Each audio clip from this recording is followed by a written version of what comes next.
Evangel ministries നിങ്ങൾക്കായി അവതരിപ്പിക്കുന്ന തിരുവചനം.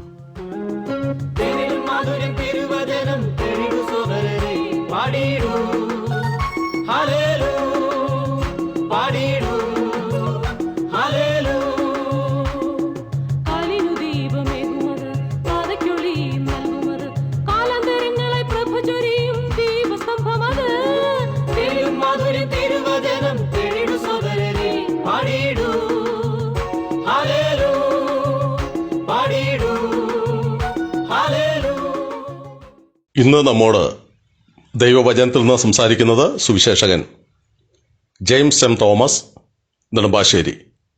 പ്രാർത്ഥനയോടെ ശ്രദ്ധിച്ചാലും. ശമൂവേലിൻ്റെ 1-ാം പുസ്തകം 8-ാം അധ്യായത്തിൽ ശമൂവേലിൻ്റെ പുത്രന്മാരുടെ പരാജയങ്ങളെക്കുറിച്ച് ദൈവത്തിൻ്റെ ആത്മാവ് ചൂണ്ടിക്കാണിക്കുന്നുണ്ട്. എന്തിനാണ് ദൈവാത്മാവ് തിരുവചനത്തിൽ മറ്റുള്ളവരുടെ പരാജയങ്ങളെക്കുറിച്ച് നമ്മെ പ്രബോധിപ്പിക്കുന്നത്? അതിനുള്ള കാരണം നമ്മുടെ ജീവിതത്തിൽ അത് വരാതിരിക്കാനാണ്. നമ്മുടെ ജീവിതത്തിൽ പാപങ്ങൾ വരാതെ നാം സൂക്ഷ്മതയോടെ ജീവിക്കേണ്ടതിനു വേണ്ടിയാണ് ദൈവം അത് രേഖപ്പെടുത്തി തന്നിട്ടുള്ളത്. ശമൂവേലിൻ്റെ പുത്രന്മാരുടെ പരാജയത്തിൽ ആദ്യത്തേത് നാം ഓർത്തതുപോലെ അവർ ശമൂവേലിൻ്റെ വഴിയിൽ നടന്നില്ല എന്നുള്ളതാണ്. ശമൂവേലിനെ കുറിച്ച് നാം വായിച്ചതുപോലെ അദ്ദേഹം വിശ്വസ്തനായ ദൈവത്തിൻ്റെ പ്രവാചകനായിരുന്നു.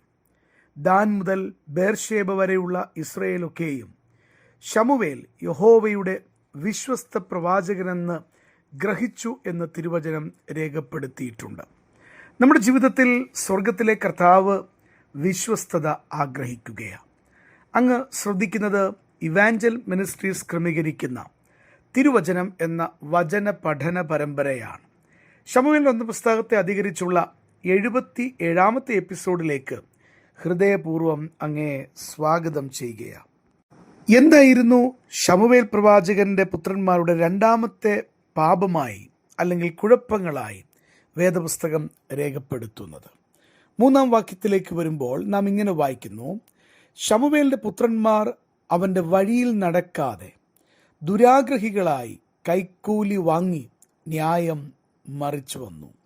എത്ര ദുഃഖകരമായ വസ്തുതയാണ് നമുക്ക് കാണുവാൻ കഴിയുന്നത്. ഞാൻ ഓർമ്മപ്പെടുത്തട്ടെ, പാപം അതിൽ തന്നെ നിൽക്കുകയില്ല. പാപം ജീവിതത്തിൽ വന്നാൽ അത് ഏറ്റുപറഞ്ഞ് ഉപേക്ഷിക്കാതെ ഇരിക്കുമ്പോൾ അത് മറ്റ് തലങ്ങളിലേക്ക് കടക്കുകയും ജീവിതത്തിൽ വലിയ ദുഃഖങ്ങൾ അത് എത്തിക്കുകയും ചെയ്യും. നാം ഇവിടെ ശ്രദ്ധിച്ചതുപോലെ ഇവിടെ ശമൂവേൽ പ്രവാചകന്റെ പുത്രന്മാർ അവൻ്റെ വഴിയിൽ നടന്നില്ല. അതൊന്നാമത്തെ പാപം. 2ാമത്തെ പാപത്തിൻ്റെ ദുരന്തമായി തുടർന്ന് പറയുന്ന കാര്യങ്ങൾ ശ്രദ്ധിക്കുക. അവർ ദുരാഗ്രഹികളായി തീർന്നു. ആ ദുരാഗ്രഹികളായി തീർന്നിട്ട് അവിടെയും നിന്നില്ല. ദുരാഗ്രഹം അവരെ കൈക്കൂലി വാങ്ങുന്നതിലേക്ക് എത്തിച്ചു. തുടർന്ന് അത് അവിടെയും നിൽക്കാതെ ന്യായം മറിച്ചു കളയുന്ന സ്ഥിതിയിലേക്ക് അവരുടെ ജീവിതം വഴുതി മാറുന്ന കാര്യമാണ് നമുക്ക് കാണുവാൻ സാധിക്കുന്നത്. വാസ്തവത്തിൽ ഞാൻ വീണ്ടും ആവർത്തിക്കുന്നു, ജീവിതത്തിൽ പാപം വന്നിട്ടുണ്ടെങ്കിൽ അത് കർത്താവിനോട് ഏറ്റുപറഞ്ഞ് ഇപ്പോൾ തന്നെ ഉപേക്ഷിക്കുക. അങ്ങനെ ചെയ്യാത്ത പക്ഷം നിന്റെ ജീവിതത്തിൽ പാപത്തിൽ തുടരുകയും നിനക്ക് മുന്നോട്ടു പോകും തോറും അനേക പാപങ്ങൾക്ക് പങ്കാളിയായി തീരുകയും ചെയ്യുന്ന ദുഃഖകരമായ ജീവിതമുണ്ടാകും. അത് വരാതിരിക്കേണ്ടതിന് ഇപ്പോൾ തന്നെ അനുഗ്രഹിക്കപ്പെട്ടവനായി തീരേണ്ടതിന് കർത്താവിൻ്റെ മുൻപാകെ വന്നുപോയ വീഴ്ചകൾ ഏറ്റുപറഞ്ഞ് ഉപേക്ഷിക്കുക. ഇവിടെ ഓർത്തതുപോലെ ദുരാഗ്രഹം കൈക്കൂലി വാങ്ങുന്നതിലേക്ക്, അത് തുടർന്ന് ന്യായം മറിച്ചു കളയുന്നതിലേക്ക് ശമൂവേൽ പ്രവാചകന്മാരുടെ പുത്രന്മാരായ ന്യായാധിപന്മാരെ എത്തിക്കുന്ന കാഴ്ചയാണ് കാണുവാൻ കഴിയുന്നത്. ഓർക്കുക, ഇസ്രയേലിൻ്റെ ന്യായാസ്ഥലത്തിൽ ഇരുന്നു കൊണ്ട് അവർ ദുരാഗ്രഹികളായി, കൈക്കൂലി വാങ്ങുന്നവരായി, ന്യായത്തെ മറിച്ചു കളയുന്നവരായി തീർന്നുവെന്ന് പറഞ്ഞാൽ അതെത്രമാത്രം ദുഃഖകരമായിട്ടുള്ള വസ്തുതയാണ്. ദൈവം ഇഷ്ടപ്പെടാത്ത കാര്യമാണ്. സ്വർഗത്തിലെ ദൈവം ഇസ്രയേലിൻ്റെ മഹാ ന്യായാധിപതിയാണ്. ദൈവമക്കളുടെ ജീവിതത്തിൽ അവിടുത്തെ നാം കാണുന്നത് മഹാന്യായാധിപൻ കൂടെയായിട്ടാണ്. ഒരിക്കലും യാതൊരു അന്യായവും കർത്താവിനോട് ബന്ധപ്പെട്ട് എങ്ങും നമുക്ക് കാണുവാൻ കഴിയുന്നില്ല. അവിടുന്ന് മഹാവിശ്വസ്തനും മഹാനീതിമാനുമായ സർവശക്തനായ കർത്താവാണ്. ആ ദൈവത്തിൻ്റെ അധീനതയിലുള്ളവരാരും ഇത്തരത്തിലുള്ള പാപങ്ങളിൽ പങ്കാളികളാകുവാൻ ദൈവം ആഗ്രഹിക്കുന്നില്ല എന്നുള്ളത് വളരെ വ്യക്തമായി ഓർമ്മപ്പെടുത്തട്ടെ. പുറപ്പാട് പുസ്തകം 23 അധ്യായത്തിൻ്റെ 6 മുതൽ 8 വരെയുള്ള വാക്യങ്ങൾ ശ്രദ്ധിച്ചാലും, നിങ്ങളുടെ ഇടയിലുള്ള ദരിദ്രൻ്റെ വ്യവഹാരത്തിൽ അവൻ്റെ ന്യായം മറിച്ചു കളയരുത്. കള്ളക്കാര്യം വിട്ട് അകന്നിരിക്കാം. കുറ്റമില്ലാത്തവനെയും നീതിമാനെയും കൊല്ലരുത്. ഞാൻ ദുഷ്ടനെ നീതീകരിക്കുകയില്ലല്ലോ. സമ്മാനം കാഴ്ചയുള്ളവരെ കുരുടാക്കുകയും നീതിമാന്മാരുടെ വാക്കുകളെ മറിച്ചു കളയുകയും ചെയ്യുന്നത് കൊണ്ട് നീ സമ്മാനം വാങ്ങരുത്. സ്വർഗത്തിലെ ദൈവം ഇസ്രായേലിന് കൊടുക്കുന്ന കൽപ്പനയായിട്ട് നമുക്കിതിനെ കാണുവാൻ സാധിക്കുകയാണ്.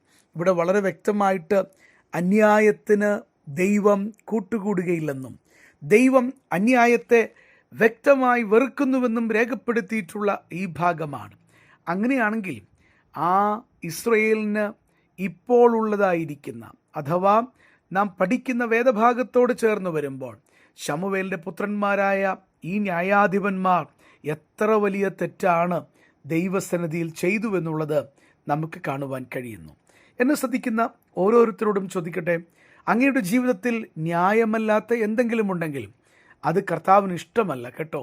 അങ്ങയുടെ കയ്യിൽ 1 നയാ പൈസ ദൈവഹിതപ്രകാരമല്ലാത്തതുണ്ടെങ്കിൽ അത് കർത്താവ് അംഗീകരിക്കുകയില്ല.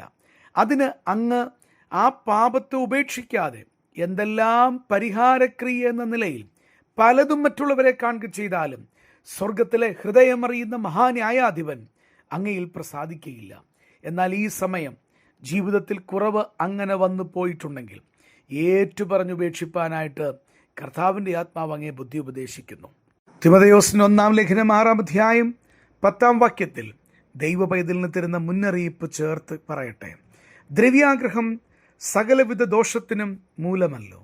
ഇത് ചിലർ കാംക്ഷിച്ചിട്ട് വിശ്വാസം വിട്ടുഴന്ന് ബഹുദുഃഖങ്ങൾക്ക് അധീനരായി തീർന്നിരിക്കുന്നു. ദ്രവ്യാഗ്രഹത്തെക്കുറിച്ച് പറയുമ്പോൾ അത് സകലവിധ ദോഷത്തിനും മൂല കാരണമാണ്. അത് കാംക്ഷിച്ചാൽ വിശ്വാസം വിട്ടുഴലുവാനും സാധ്യതയുണ്ട്. തന്നെയുമല്ല, തുടർന്ന് അനേക ദുഃഖങ്ങൾക്ക് അധീനരായിത്തീരും. ചുരുക്കത്തിൽ ദൈവസന്നിധിയിൽ പാപത്തോട് കൂട്ടുകൂടുന്ന ജീവിതം കൊണ്ട് പ്രയോജനമില്ല എന്ന് മാത്രമല്ല, അത് അനേക ദുഃഖങ്ങളിലേക്ക് എത്തിക്കുകയും ചെയ്യും.